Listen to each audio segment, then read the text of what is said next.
السلام علیکم ویورز، اداسی کیا چیز ہے؟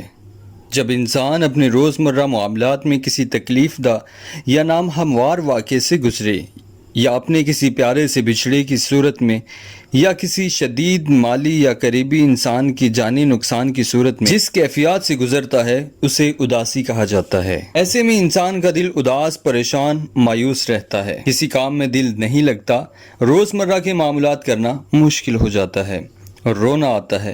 عموماً یہ عمل ایک نارمل عمل ہے، مگر جب اس کا دورانیہ 2 ہفتوں سے زیادہ ہو جائے تو پھر اس کی وجہ سے روزمرہ زندگی متاثر ہونے لگتی ہے اور تعلقات میں بگاڑ پیدا ہونے لگتے ہیں۔ کو اداسی یا ڈپریشن کی بیماری کہا جاتا ہے۔ خواتین میں اس کی شرح مردوں کی نسبت زیادہ ہے۔ اداسی یا ڈپریشن کی بیماری کی صورت میں ماہر نفسیات کے پاس جانا چاہیے تاکہ وہ آپ کی بیماری کی تشخیص کر سکے۔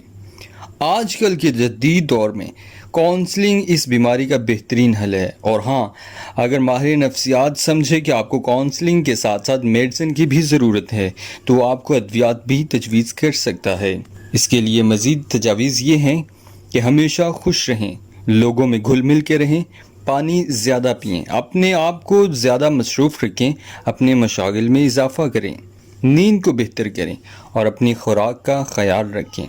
ویڈیو اچھی لگی ہو تو چینل کو سبسکرائب اور ویڈیو کو لائک ضرور کیجیے گا۔